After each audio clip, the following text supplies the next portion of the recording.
жил амьдрна. Монголчууд бол ердөө 1% хуваасны 105 байна шүү дээ. За бид нар бол үнэхээр түрүүний хэлдэг чадвар дагаж амьдрна. Чадвар дагаж баялаг үүснэ, чадвар дагаж амьдрна. За энэ чадварыг бид нар яаж бий болгох вэ? Үнэхээр өнөөдөр цагтаа нийлж байна. Хоёрдугаар нь эрэлт хэрэгцээ гэх динамик бол маш хурдан өөрчлөгдөж байна. Ажил мэргэжлээ бол 6 жил дотор нэг удаа солих нь бол ердийн үйл. Өнөөдөр нэгтлэн бодохоор төгсөөд маргааш нь тоогооч хийгээд явж байна. Эсвэл тоогоочоор төгсөөд программист хийгээд явж байна. Би өнөөдөр компьютерийн технологиор ажилладаг. Зөвхөн Оросд гэхэд програм бичиж байгаа хүмүүсийн 25% нийгмийн ухааны ус байна. Түүхийнх нь одоо юу гэдэг социологийн гэх юм. Яагаад ийм байх вэ? Бид бол олон зүйлийг хэлэхгүйгээр боловсролынхаа байдлыг ерөнхийдөө харъя. Өнөөдрийн боловсролын тогтолцоо бол 17-18 дугаар зууны үед үүссэн ажилтны фабрикийн зохион байгуулалттай тогтолцоо. Өөрөөр хэлбэл үйлдвэр цэхийн хавтуу зохион байгуулалттай сургуулиуд нь мэргэжлүүдээр хуваацсан. Тэгэд ээлж цэхийн зохион байгуулалт. Дээрээс хүүхдүүдээ ингээд 1-10 жил бүтээгдэхүүнийхээ онцоор аваад эхэлчихсэн. Бүгдэнд нь адилхан мэргэжил олгодог, адилхан сурдаг. Яг гэвэл өнгөрсөн 200 жил биднээс оюуны болон биеийн хүчний ажил маш хэрэгтэй байсан. Хүмүүс залуудаа сурсан нэг юм араад насан туршдаа амьдардаг байсан. Хүмүүс ярьцуулж юу гэж үг. Гэтэл өнөөдөр байдал өөр болсон. Өнөөдөр юу болсон бэ гэвэл хүн насан туршдаа 70 хүртэл 80 хүртэл сурах хэрэгтэй. 2 жил тутам шинэ юм сурах хэрэгтэй гэх мэтчлэн. За энийг бол дурдахгүй та бүхэн мэдчихэж байгаа учраас. За энэ дээр харин энэ нэг төсөлтэй холбоотой технологи, техникийн зарим зүйлийг дурдаад өнгөрөж болж байна. 21 дугаар зууны боловсролын тухай цэцэг үлдсэн юм ярьсан. Би энэ дээр дараа өөр өгсөн зарим элементүүдийн тухай ярив. Та нар зөвхөн мэдчихсэн. Гэхдээ нэгтгэхэд нэг дурдчихъя. За нэгдүгээр нь боловсролын нээлттэй нөөц буюу энийг дэлхийн даяараа, орон даяараа бүгдээр хамтарч хийдэг, хамтарч ашигладаг болж байна. Тэр байтугай дэлхийн олон орнууд сур хүчгийг ингээд засгийн газраас уртаан зарлаад текстийн худалдаар авчдаг, интернет дээр мөнгө тавьчихдаг болж. Тэгээд дуртай компаниудыг хэвлэдэг, дуртай багшаар нь өөрчилдөг. За тэгэхээр боловсролын нээлттэй нөөц орж ирж байна. Хоёр дахь нь мультимедиа сургалт орж ирж байна. Өөрөөр хэлбэл зөвхөн шилдэг багш нарын хичээлийг интерактив аргаар хүүхдүүд бол сурах бүрэн боломжтой болсон. За гуравдугаар нь хамтын болон тоглоомын суурилсан сургалт. За энэ дээрээс бол би та бүхэнд бол нэг мэдээ хэлэхэд бол Өмнөд Солонгосын засгийн газар бол 2015 оноос одоо 3 жилийн дараа цаасан дээр сур хүчээр хэвлэх ажлыг зогсооно гэж шийдвэр гаргасан шүү. Тэр бол дандаа амьд ном байна. Өөрөөр хэлбэл iPad шиг компьютер дээр бүх сур хүчийг кино байдлаар хийнэ гэж. Хүүхдүүд хуруугаараа дараад үздэг ярьдаг. Өөрөөр амьд сур хүчийн тогтолцоо руу Солонгос 3 жилийн дараа орж байна. Дэлхийн олон орнууд энэ тухай оролцох ярьж байна. За зарим орнууд бол Kindle гэдэг электрон номыг бүх сургуулиудад хэлж байна.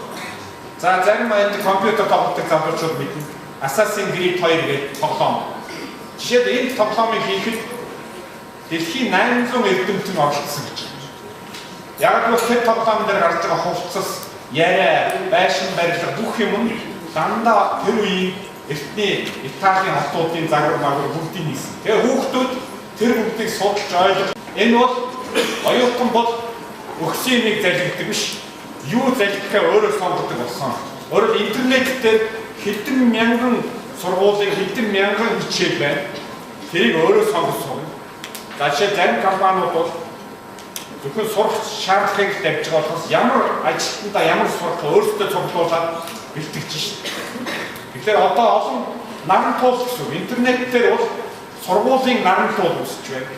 Багш нар өөрсдийнхээ лекцүүдийг тавьж байна. Хүүхдүүд, оюутнууд хүмүүс өөрсдөө сонгож сурч байна. Шөнийн 2 цаг сурна, өглөө 6 сурна, 10 жил сурна, 1 жил сурна өөрийнх нь. Тэгээд түрүү манай байгууллагын ярьсан аттестатчны систем үүсэж байна. Товчоор хэлбэл сургалт бол зүгээр өдөр тутмын амьдралын соёлын хэсэг болж хувирч байна. Ийм нөхцөлд Монголын боловсролын тогтолцоо яаж явах вэ гэдэг асуулт. Хэрвээ энийг бид нар хийхгүй бол монголчууд ч юм өөрөө бусдын боол нөгөө нэг арайчлын нийтлэг хахаг хариултыг болгосон шүү дээ. За ингээд энэ Монгол төсөл бол энэ талаар хийж байгаа анхны санаачлалуудын нэг. За энэ дээр бол олон зүйл ярихгүй. За энэ бол Creative Commons талаар баталт ярьсан. За нэг оюутан гэдэг нь бол үнэхээр Монголын 130 мянган оюут, 170 мянган оюутныг интернет ижүүр одоо өөрийн интернеттэй, блогтой, мейлтэй, вебтэй болох энэ ажлыг Google компани одоо үнэгүй өгч байгаа үйлчлэгээнүүдийг дагалдуулж хийж байгаа. За багшийн сургууль дээр бол энэ ажлыг ихэлсэн байгаа. Сая зүгээр багш нартай ярихад бол үнэхээр энэ оюутнууд багш нар өргөн хэмжээгээр оролцсон хөгжүүл билээ. Одоо зүгээр энэ талаар их өргөнөөр ажиллах хэрэгтэй маа гэсэн юм яриа хийж байгаа. За хоёр дахь нь бол нэг ном. За энэ бол ойлгомжтой. Энэ бол ерөнхийдөө Монгол төрөний хэлдэг социализм үед гарсан болон классик олон номнуудыг олон нийтийн хөтөлбөр интернет дээр тавих хэрэгтэй. За эдгээр нэг бүтээл гэдэг нь бүх магистрийн болон докторийн, бакалаврын бүх ажлыг ойрын жилүүдэд интернет дээр 100% нээлттэй тавина гэсэн зорилттой гэж. Өөрөөр та бол одоо бакалаврын ажил хийгээд магистрийн ажил хийх гэж чинь шууд интернет дээр бүхэнд нээлттэй тавина. Дараагийн оюутнууд уншиж болно. Тэр хуулууд хуусын шалгацдаг програмууд байдаг. Ингээд бүх асуудал өөрөөр та бүхний бүтээл бол дараагийн оюутнуудад хэрэгтэй зүйл баггүй. Ийм маягаар одоо дэлхийн олон орнуудтай адилхан Монголын 100 мянган оюутны бүтээл нээлттэй тавигдана. За нэг их сурвалж гэдэг бол одоо түүхийн чухал баримтууд буюу одоо бараа Монгерны богтаан гэсэн загталч гэдэг юм уу Монголын түүхийн чухал баримтуудыг интернет дээр тавьж одоо зөвхөн бодлоо яхаа билээ гэж байна. Заавал юм харддаг, түүх харддаг зөв баримт материалтай ярьдаг бол яа гэж. За нэг актив гэдэг нь бол одоо түрүүний хаан активыг ярьсан. Үүнтэй адилхан Монголын боловсролын медиа хичээлүүдийг хийж болох юм аа. Энийг эхлүүлье гэсэн санаа. Өөрөөр хэлбэл бид яагаад үнэхээр хамгийн шилдэг медиа хичээлүүдийг сурлуулад багш нар түүнийг хичээлдээ ашигладаг. Багш нарыг оруулахгүй шүү дээ, солихгүй. Ганцхан тэр багшийн ажлыг хөнгөлүүлдэг ажлуудыг болгох. За нэг хэл гэдэг төсөл байгаа. Энэ бол монгол хэлний маш том нэртэхий тал бичгийг интернет дээр хийх тухай яригдж байгаа. За үүн дээр монгол хэлний 8 баг тал бичгийг одоо захирагчийн үүнийг хийсэн компани судалж авах боловсролын албан ярьсан байгаа. Үүнийг Оксфордын тал бичиг, Кембрижийн тал бичиг гэдэг шиг яагаад багшийн сургуулийн тал бичиг байж болохгүй юм бэ? Яагаад гэвэл энийг багшийн сургуулийн 16 мянган оюутан хийгээд багш нартайгаа хүүхдүүдтэй хүргэх энэ ажлыг хийж болохгүй юу гэсэн яриаг дөрөв сая бас ярьж байна.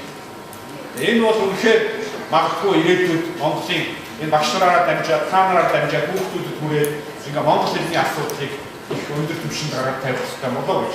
За Монголпедиа гэдэг нь бол Википедиаг дэлхийн 200 орн хийж байна. Монголчууд өөрсдөө өөрийнхөө хийх хэрэгтэй маа. Үүнийгээ бас эхлүүлье гэсэн санаа. За ингээд ер нь дүгнэлт хэлбэл дахиад товчхон дүгнэлт хэлбэл өнөөдөр бид нар яг энэ аргаараа 21-р зууны үеийн технологи, эдийн засаг, бизнес эднийг гүйцэхгүй. Бид боловсролыг их өөрөөр харж ижил гүйцэн. Энэ бол муу ажилласандаа биш, зүгээр цаг өөр болчихлоо шүү дээ. Интернет бий болчихлоо, мультимедиа бий болчихлоо, компьютер тоглоомууд бий болчихлоо. Хүүхэд болгон iPad хэрэглэдэг болж байна. Энэ үед бол энэ бүгдийг эргэн харж маш олон зүйл нэг талаас харахад бол хоцрогдоод байгаа шиг мөртлөө нөгөө талаас бүр хурдан явах цоошин гоё боломжууд нэгдэж байна. Тэгэхээр боловсролын их нөөцийн асуудал нээлттэй нөөцийн асуудал бол үнэхээр энэний нэг сэдв. Өнөөдрийн бидний ярьж байгаа энэ уулзалт бол энэ талаар ярьж өчөх яриа. Энийг бол бид 6 ярих биш. Миний ойлгож байгаа багшийн сургуулийн ирээдүйн бүх багш нар энийг ярих ёстой гэж бодож байна. Тэгээд та бүхнийг анхаарал тавьсан баярлалаа. Тэгээд асуулт хариулт хийсэн байна.